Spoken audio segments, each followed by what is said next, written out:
सरायकेला ईचाकगढ़। सबिता महतो की बेटी की शादी में जयराम महतो की भयंकर एंट्री होते ही एक दहाड़ मारते हुए नजर आए हैं। दोस्तों, मीडिया कर्मी के सामने वो क्या बात कहें, क्योंकि अभी सत्र का माह चल रहा है विधानसभा में। आज जो है वो छठा दिन है, पांचवा दिन वो पहुंचे हुए थे। पांचवें दिन में रात जो है वो शाम के वक्त में अब यहाँ पर सरायकेला के अंतर्गत जो है वो विधानसभा क्षेत्र है इचाकगढ़। वहाँ के जो है वो विधायक हैं सबिता महतो। उनकी बेटी की शादी में पहुंचते हैं जयराम महतो। उसके बाद पहुंचने के बाद जो बातें की और जो बातें उन्होंने रखें, मैं आप लोगों तक उस बात को पहुंचाना चाहूँगा। दोस्तों, आप उस बात को सोचें, आप उस बात को देखेंगे, उस पर आप सोचेंगे कि जो है वो ये बात जो कह रहे हैं जयराम महतो, वो अभी विधानसभा का सत्र जो चल रहा है, बजट सत्र, इसमें बजटें जो पेश की जा रही है, युवाओं के प्रति कैसा सोच है या युवाओं के प्रति एक भी जो है वो अगर देखने की प्रयास नहीं की जा रही है तो ये एक अच्छी बात नहीं है। युवाओं को भी साथ में लेकर के चलना चाहिए, किसानों को भी साथ में लेकर के चलना चाहिए। यहाँ के जो गरीब गुरबा है, जो तंगदस्ती के आलम में रहते हैं, जो महंगाई बढ़ रही है, इन सब सारे चीज़ों पर जो रोज़मर्रा की ज़िंदगी में काम में आती हैं, ना कि वो जो कभी काम में नहीं आती है उस पे कम या उस पर नज़र डालना कोई अच्छी बात नहीं है। तो जयराम महतो क्या कुछ कहे हैं, मैं आप लोगों के सामने वीडियो रखता हूँ। पहले आप वीडियो देखें।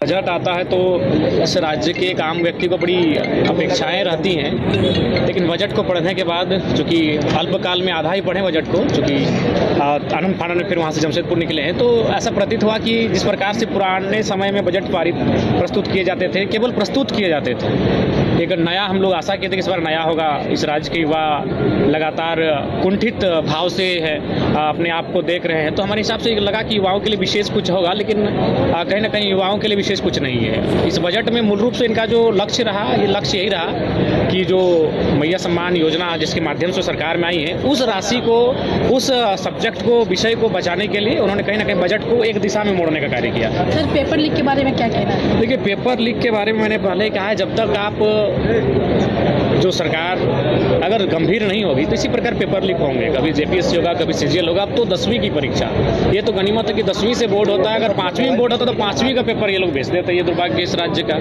और मैंने शुरू से कहा है कि आज हम एक ऐसे दौर में झारखंड में है जहां ब्यूरोक्रेट्स बिल्कुल आउट ऑफ कंट्रोल हो चुकी है। उसी का परिणाम है कि देखिए, अब देवघर में शायद पूरे भारत के इतिहास में ऐसा पहली बार हुआ होगा कि गाड़ी वाहन चेकिंग के समय एक महिला को खींच के रोड पे लाते हैं और उसको उसकी जान चली जाती है। शायद पूरे हिंदुस्तान की हिस्ट्री में ये शर्मनाक व्यवहार नहीं हुआ होगा। तो बस कारण वही था।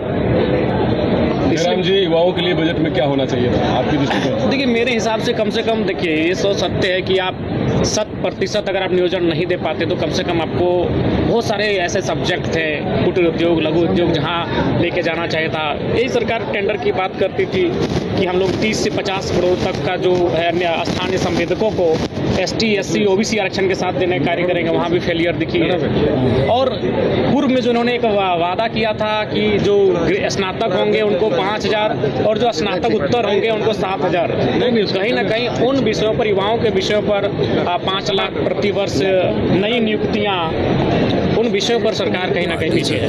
मंत्री जी ने तो जब बजट तो किताबों में बड़ी सुंदर, बोलने में बड़ी सुंदर, लेकिन जब वो धरातल पर हम जाते हैं और धरातल जब उस बजट का क्रियान्वयन होते हुए देख पाते हैं, तभी आप मानेंगे कि हाँ, ये मुस्कान वाला बजट है या फिर अबुआ राज में बबुआओं की झोली में चला जाएगा।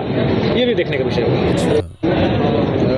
जिनका विवाह है स्नेहा महतो जी और जिनके साथ उनका विवाह है, दोनों को, रितेश महतो, दोनों को नव दाम्पत्य जीवन की असीम शुभकामनाएं, असंख्य शुभकामनाएं। उनका पारिवारिक जीवन अन्य पति पत्नियों के लिए आदर्श स्थापित हो, ये हम शुभकामना करते हैं। जी, आज का बजट। तो जी हाँ दोस्तों, बातें आप लोग सुन चुके हैं। चंद मिनट की वीडियो है। ये सरायकेला जिले के अंतर्गत में इचाकगढ़ जो है वो विधानसभा क्षेत्र के जो वहाँ के विधायक हैं, वो सबिता महतो की बेटी की शादी में जब पहुँचे जयराम महतो, तो वहाँ पर मौजूद जो है वो हमारे इस राज्य के CM माननीय हेमंत सोरेन भी थे और उसी की पत्नी जो है उनके ही पत्नी कल्पना सोरेन भी थी, सविता महतो भी थी। तो उन दोनों की मुलाकात वहाँ पर होती है, जैसे कि वीडियो फुटेजेस में आप देख लिए हैं इसी वीडियो के अंदर में। अब देखिए, मीडिया कर्मी, मीडिया बंधु जब वहाँ पर पहुँचे हुए थे, तो अभी चूँकि सत्र चल रहा है तो बातें यही होनी है।